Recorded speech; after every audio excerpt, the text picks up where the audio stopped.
you're just gonna die in the end. The other day, I was in the bank and I was standing in line, and there's this old woman behind me in line, and she decided that she wanted to make chit chat. So she says to me, "I'm just here to check my balance." So I shoved her.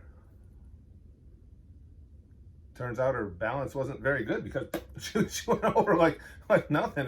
It wasn't even a hesitation, just boom, right down to the ground. Don't know why she came into the bank. I could have checked that for her in the parking lot. But oh, and Bob here, as you can see, Bob now thinks he's going to become one of the legendary Sanin. You're not privy sage, Bob.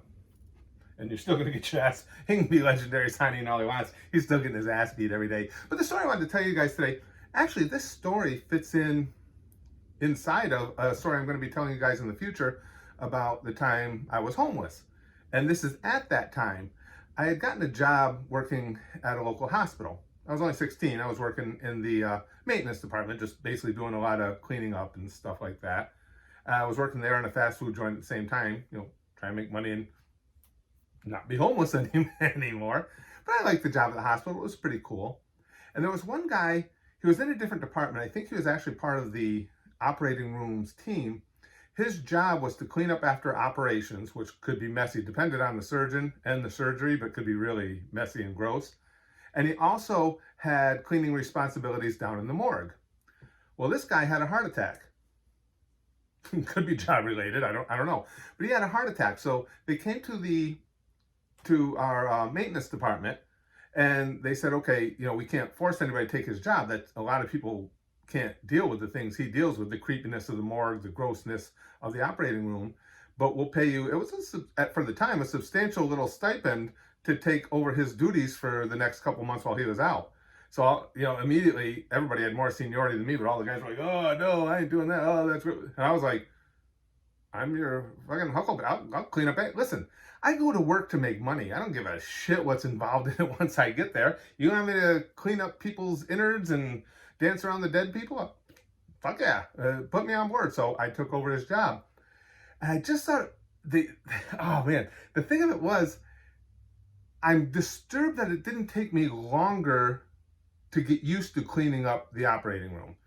Because when you cleaned up the operating room, again, it depended, all the surgeons were different. Some were neater than others, and of course on the surgery itself, but you would actually sometimes be cleaning up pieces of people. They'd be cutting off tissue that was inside and stuff, and it would fall on the floor, and you just go pick it up. And I was like, "Hey, look at this. I wonder where this," it was like a puzzle. I wanted to figure out where the things went. In other words, there's always been shit wrong with me. We would sometimes, or I would sometimes have to use 4 and 5 mop heads to clean up the operating room for one cleaning, because there would be so much blood. There was a drain in the floor, but it still would stain the floor.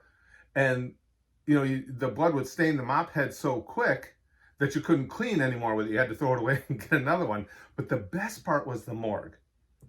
A lot of the guys were freaked out by the morgue. Again, just the bizarre nature of who I am. I wasn't freaked out by the morgue. It's like, they're dead. What the hell are they going to do to me? But there was a woman who worked in there as well. And she had to clean up certain sensitive areas within the morgue that we weren't supposed to do. We were just supposed to do the broad cleaning.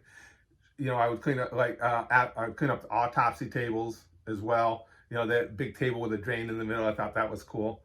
But she had specific duties.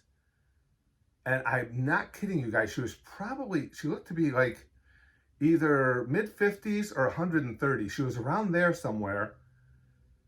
And she would always walk around a little hunched over, and she wouldn't talk to you or anything. I'd get sent down to clean up in the morgue. And say, "Hey," I don't remember her name. I don't even know if I ever knew her name. Say, "Hey, how you doing?" And she'd just be like, and she'd look over at you and go back about her business. Like, this can't be real. This lady, we didn't even know what a troll was at the time, but she had to be trolling, right? You couldn't be that creepy and have it not be on purpose when your job is to work in the morgue. And I found out later that that's one of the reasons a lot of the guys didn't want to go down there, because everybody was freaked out by her. I was fascinated by her. I used to do shit like, I would intentionally drop stuff like a metal pan on the floor to try and make her jump. And she wouldn't. I swear to you guys, this is all true. She wouldn't. Nothing would. She would just sit over there doing her thing would ignore you completely. You'd get done and go, and then you would come back the next time and she'd be down there.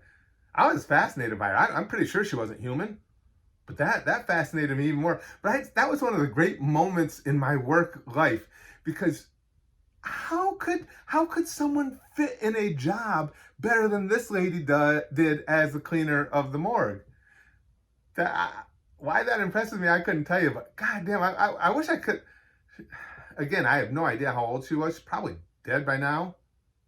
Nah, she's probably still cleaning the morgue. I just wish I had known her name or something so I could try and look her up, try and find her. If you guys can find, this would have been in the late 70s, and it was the hospital in Cobleskill, New York. If any of you are real sleuths and can go back and find out the name of the lady who cleaned the morgue back in the 70s in the Cobleskill Hospital, hook me up with it, because I want to hook up with her.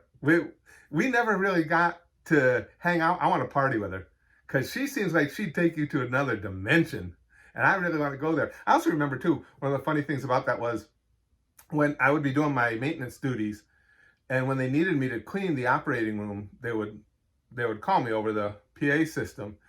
And it would be funny, I'd get summoned, and I'd be heading down that way, and if I was in the part of the hospital where I went by the guy's room who had the heart attack, who used to have the job, he used to mock me as I went by. Guy had a good sense of humor. This is an older dude. I'm sure he's dead by now. He'd already had one heart attack then. But I'd go by his room, and he'd go, "Clean it up, kid." It's like, yeah, working in the hospital is fun, but I wish I could have made a connection with that old lady. I should have hit on her. Wonder if she would have banged me. Huh.